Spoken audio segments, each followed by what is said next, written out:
Hello, मी doctor Sarika तुम्हा सर्वांचे पुन्हा एकदा आपल्या नवीन एका व्हिडिओमध्ये मनापासून स्वागत करते। चॅनलवर आपण pregnancy week by week series पाहत आहोत, ज्यामध्ये आज आपण गर्भधारणेचा 25वा आठवडा याबद्दल संपूर्ण माहिती जाणून घेणार आहोत। या गर्भधारणेच्या 25व्या आठवड्यापासून तुम्हाला गर्भधारणेचा 7वा महिना सुरू होतो। या 7व्या महिन्यामध्ये तुमच्या शरीरामध्ये बरेचसे बदल होतात आणि त्यासोबत तुमच्या बाळामध्ये देखील होतात। मग तुमच्या 25 आठवड्याच्या बाळाची प्रगती कशी होत आहे हे जाणून घेण्याची उत्सुकता तुम्हाला नक्कीच असेल। मग हे जाणून घेण्यासाठी आजचा व्हिडिओ शेवटपर्यंत नक्की पहा। गर्भधारणेच्या 25व्या आठवड्यामध्ये तुम्ही तुमच्या प्रेग्नन्सीच्या 3ऱ्या तिमाहीमध्ये येता, म्हणजे तुमचा 3rd ट्रायमिस्टर आणि लास्ट ट्रायमिस्टर आता हे सुरू झालेलं असतं। गर्भधारणेची 3री तिमाही सुरू होणं ही कल्पनाच मुळात खूप आनंददायक असते, कारण तुमच्या बाळाची वाढलेली हालचाल ते सतत तुमच्यासोबत आहे याची जाणीव तुम्हाला करून देत असतं। त्यामुळे तुमच्या बाळाची अधिकाधिक काळजी घेणं तुम्ही गरजेचं असतं, कारण ही 3री तिमाही खूप जास्त इम्पॉर्टंट असते बाळाच्या वाढीसाठी आणि तुमच्या आरोग्यासाठी देखील। जेवढी तुम्ही 3ऱ्या तिमाहीमध्ये काळजी घेणार आहात तितकंच तुमचं बाळंतपण किंवा गरोदरपण सुखकर होणार आहे। त्यामुळे आजच्या व्हिडिओची पूर्ण माहिती नक्की जाणून घ्या। आता आपण ही जी माहिती आहे ती बाळाची वाढ कशी होते, आईमध्ये होणारे बदल, आईने आहार काय घ्यायचा, आईसाठी प्रेग्नन्सी केअर टिप्स कोणत्या आहेत आणि प्रेग्नन्सीचे कोणते लक्षणं या आठवड्यामध्ये दिसतात, कोणते महत्त्वाचे इन्व्हेस्टिगेशन तुम्ही केले पाहिजेत, ही संपूर्ण माहिती आपण स्टेप बाय स्टेप जाणून घेणार आहोत। सर्वप्रथम पाहूया आपण की बाळाची वाढ कुठपर्यंत आली। तर बाळाचा जो आकार असतो तो 13.5 इंच इतका झालेला असतो। बाळाचं वजन साधारणतः 700 ग्रॅमपर्यंत असायला हवं। बाळ आता आधीपेक्षा जास्त लांब आणि बारीक दिसायला लागले आहे। एक लाल मोठा भोपळा किंवा फ्लावर डोळ्यासमोर आणली तर तुम्हाला तुमच्या बाळाचा आकार लक्षात येईल। या आठवड्यात अगदी महत्त्वाचं म्हणजे तुमच्या बाळाचे पहिले शौच तयार होते, त्याला आपण मेकोनियम असं म्हणतो। तो खूप घट्ट आणि गडद असते, जे बाळाच्या जन्मानंतरच उत्सर्जित केले जाते। सगळ्यात महत्त्वाचं म्हणजे तुमच्या बाळाचे केस या आठवड्यापासून खूप जास्त वेगाने वाढायला लागतात आणि त्याचा पोत आणि रंग देखील बदलतो।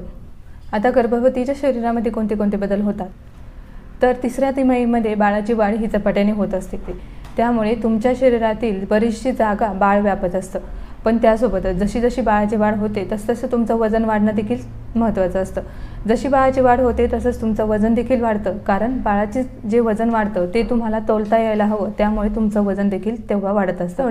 या आठवड्यापासून साधारणतः 400 ते 450 ग्रॅम वजन तुमचं वाढायला हवं आणि जर ते कमी जास्त वाढत असेल तर तुम्ही डॉक्टरांशी चर्चा करणं गरजेचं असतं, कारण जसं जसं तुमचं वजन वाढतं तसंच तुमच्या बाळाचं वजन देखील वाढतं। त्यामुळे बाळ हेल्दी आहे की नाही हे जाणून घेण्यासाठी तुम्ही रेग्युलर चेकअप्स ठेवणं, तुमची काळजी घेणं हे खूप गरजेचं असतं। या आठवड्यामध्ये तुमचे स्ट्रेच मार्क जास्त वाढतात, स्तनांगांचा जो रंग असतो तो गडद व्हायला सुरुवात होते आणि तुमच्या चेहऱ्यावरती घट्ट असे गडद रंगाचे चट्टे उठायला सुरुवात होते, त्याला आपण प्रेग्नन्सी मार्क्स देखील म्हणतो। मागील व्हिडिओमध्ये आपण त्याबद्दल डिटेल माहिती पाहिलेली आहे। या आठवड्यातील गर्भधारणेची लक्षणे कोणती आहेत ते पाहूयात। मागील आठवड्यापेक्षा या आठवड्यामध्ये तुमच्या ऊर्जा पातळीमध्ये जास्त काही फरक पडत नाही, पण बाळाच्या वाढत्या आकारमानानुसार तुम्हाला थकवा जाणवू शकतो, कारण बाळ जसं वाढतं त्याचं वजन वाढतं आणि आईची तितकीच ऊर्जा वापरली जाते, त्यामुळे थकवा जाणवणं हे साहजिक आहे। त्यामुळे प्रेग्नन्सीमध्ये थकवा जाणवणं हे थोडीशी नॉर्मल गोष्ट आपण म्हणू शकतो। सगळ्यात महत्त्वाचं म्हणजे झोप चांगली न येणं। तर झोप चांगली न लागणं यामागे खूप कारणे आहेत, त्यामध्ये वाढलेल्या पोटाचा भार, बाळंतपणाची भीती किंवा तुमच्या प्रेग्नन्सी हार्मोनच्या बदलांमुळे देखील तुम्हाला ही कंप्लेंट्स जाणवू शकते। सगळ्यात महत्त्वाचं 3ऱ्या तिमाहीमध्ये म्हणजे पोट साफ न होणं किंवा मूळव्याचा त्रास होणं। गरोदरपणात ही एक सामान्य गोष्ट आहे, त्यामुळे तुम्ही पाणी भरपूर पिताय की नाही याकडे लक्ष देणं गरजेचं असतं। जर तुम्ही पाणी व्यवस्थित पिलाय, आहारामध्ये जास्त तंतुमय पदार्थ घेतलेत आणि व्यायामाकडे लक्ष दिलं, हलकासा व्यायाम केला, वॉकिंग केलं, इव्हिनिंगला मॉर्निंगला आफ्टर मील म्हणजे जेवणानंतर तुम्ही अर्धा तास तरी चालणं आवश्यक आहे।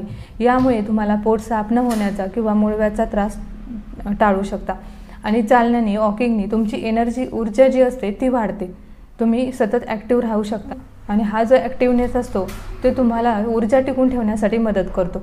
आहारामध्ये तंतुमय पदार्थांचा जर समावेश केला तर तुमच्या पचनसंस्थेवर जास्त दाब येत नाही, जे तुम्ही खाताल ते तुम्हाला व्यवस्थित पचन होतं आणि त्यामुळेच पचन जर व्यवस्थित झालं तर तुम्हाला पोट साफ न होण्याचा त्रास होणार नाही। बऱ्याचशा स्त्रिया आहेत त्या 3ऱ्या तिमाहीपर्यंत आल्या तरी देखील त्यांना जळजळीचा त्रास होतो। मग जसजशी बाळाची वाढ होते तसतसं तुमच्या पचनसंस्थेवर दाब यायला सुरुवात होते आणि पचनसंस्थेवर दाब आला तर तुमच्या अन्ननलिकेमध्ये आम्लाची पातळी वाढते। आम्लाची पातळी वाढल्यामुळे तुम्हाला जळजळीसारखा त्रास होतो, त्यामुळे तुम्हाला घशात आणि छातीत जळजळ झाल्यासारखं वाटतं। रात्रीच्या जेवणामध्ये मसालेदार पदार्थ अवॉइड केल्यामुळे किंवा जास्त तिखट, तेलकट, आंबट, तुपट न खाता जर तुम्ही हलका सात्विक आहार घेतला आणि जेवणानंतर वॉकिंग कंपल्सरी केलं आणि जेवणानंतर कंपल्सरी 2 तासांनी जर तुम्ही हा प्रॉब्लेम तुम्ही बऱ्यापैकी अवॉइड करू शकता। प्रेग्नन्सी केअर टिप्स कोणत्या आहेत? सगळ्यात महत्त्वाचं म्हणजे पाणी भरपूर प्यायचं, आहारामध्ये तंतुमय पदार्थांचा समावेश करायचा, जेवणानंतर वॉकिंग करायचं। जेवणामध्ये मी जसं सांगितलं की मसालेदार, आंबट, तिखट, तुपट हे पदार्थ अवॉइड करायचे। जेवणानंतर कंपल्सरी वॉकिंग करायची। या आठवड्यापर्यंत साधारणतः तुमचं 7 ते 8 किलोपर्यंत वजन वाढायला पाहिजे। पण तुम्हाला जर वजन वाढीच्या प्रक्रियेमध्ये काही बदल जाणवले, कमी जास्तपणा जाणवला तर तुम्ही डॉक्टरांशी संपर्क करणे गरजेचं आहे। जर बाळ पोटामध्ये असतानाच तुम्ही त्याची व्यवस्थित काळजी घेतली, त्याचं गर्भारपणातच जर वजन व्यवस्थित वाढलं तर जन्मानंतर बाळाला NICUची वगैरे गरज पडत नाही। बाळ कमी वजनाचं आहे म्हणून जेवढे कॉम्प्लिकेशन होतात ते प्रॉब्लेम्स तुम्हाला फेस करावा लागणार नाही। त्यामुळे गर्भारपणामध्येच बाळाचं वजन किती जास्त चांगलं राहील याकडे तुम्ही लक्ष देणं हे खूप गरजेचं असतं। आता या आठवड्यामध्ये बाळाची जी हालचाल आहे ती अधिक लक्षणीय झालेली असते। बाळाच्या हालचालीकडे तुम्ही लक्ष देणं खूप गरजेचं असतं। बाळ दिवसामध्ये किती वेळा हलतंय, बाळाची हालचाल आपल्याला कशी जाणवती हे तुम्ही आत्तापासूनच नोट करणं गरजेचं असतं। कारण 3ऱ्या तिमाहीमध्ये आपण बाळाची हालचाल जी आहे ती लक्षात ठेवणं गरजेचं असतं। कधी कधी तुम्हाला ही हालचाल जाणवणार नाही, कारण जेव्हा बाळ झोपलेलं असतं तेव्हा तुम्हाला हालचाल जाणवणार नाही। पण वेळोवेळी तुमच्या बाळाची हालचाल कशी होते, बाळाने किती वेळापूर्वी हालचाल केली होती हे तुम्ही लक्षात ठेवणं गरजेचं असतं। बाळ जर खूप वेळ झाला हालचाल करत नाही तर तुम्ही गाणी ऐकू शकता, काहीतरी गोड पदार्थ खाऊ शकता किंवा पोटाला मसाज करू शकता। याने तुमचं बाळ हालचाल करणं आणि बाळ ठीक आहे की नाही हे जाणून घेण्यास तुम्हाला मदत होईल। या आठवड्यासाठी डाएट टिप्स कोणत्या आहेत? तर या आठवड्यामध्ये तुम्हाला सगळ्यात जास्त गरज असेल ती म्हणजे व्हिटॅमिन D आणि कॅल्शियमची। व्हिटॅमिन D कॅल्शियम शोषून घेण्यासाठी मदत करतं, त्यामुळे कॅल्शियमच्या आधी तुम्हाला व्हिटॅमिन Dचे सोर्स कोणते आहेत ते घेणं गरजेचं असतं। व्हिटॅमिन Dचे सोर्स तुम्ही घेतले नाही, फक्त कॅल्शियमचे सोर्स तुम्ही आहारात घेतले तर कॅल्शियम ॲब्झॉर्ब होत नाही। मग त्यामुळे तुम्ही व्हिटॅमिन D साठी तुम्ही दूध, दही, मासे, अंडी असं आहारामध्ये घेऊ शकता। कॅल्शियमसाठी तुम्ही आहारामध्ये पनीर, दूध, हिरव्या पालेभाज्या, सोयाबीन, राजमा, चवळी अशा पदार्थांचा तुमच्या आहारामध्ये समावेश करू शकता। त्यासोबतच सिजनेबल डेली फ्रेश फ्रूट्स तुम्ही घेऊ शकता, भरपूर पाणी पिऊ शकता, नारळ पाणी घेऊ शकता आणि विशेष म्हणजे आहारामध्ये तंतुमय पदार्थांचा समावेश करायचा आहे। भरपूर पाणी प्यायचं आहे, नारळ पाणी प्यायचं आहे। याने तुमची स्किन देखील चांगली होते आणि तुम्हाला पोट साफ न होण्याचा त्रास देखील कमी होतो। आरोग्यपूर्ण आणि पोषणयुक्त आहार घ्या। पाठीवर झोपू नका। पाठीवर झोपल्यामुळे तुमच्या मणक्यावर आणि आतड्यावर अतिरिक्त दाब येण्याची शक्यता असते। आहारामध्ये चहा आणि कॉफीचं सेवन करणं टाळायचं आहे, कारण चहा आणि कॉफीमुळे लोहाच्या शोषणामध्ये अडथळा निर्माण होतो। स्वतःला आरोग्यपूर्ण आणि आरामात जर ठेवलं तर तुमचं गरोदरपण आणि बाळंतपण दोन्हीही सुखकर आणि आनंदमय होणार आहे। आता तुमच्याकडे सर्व माहिती आहे, या माहितीचा वापर करा आणि तुमच्या बाळाला अगदी प्रेमाने, काळजीपूर्वक आणि आनंदात घरी आणा। तर ही होती आजच्या व्हिडिओची माहिती। आय होप आजच्या व्हिडिओची माहिती तुम्हाला आवडली असेल तर व्हिडिओला लाईक करा, तुमच्या मैत्रिणींसोबत शेअर करा। चॅनलवर नवीन असाल तर चॅनलला सबस्क्राईब करा, जेणेकरून तुम्हाला नवीन व्हिडिओ नोटिफिकेशन मिळेल।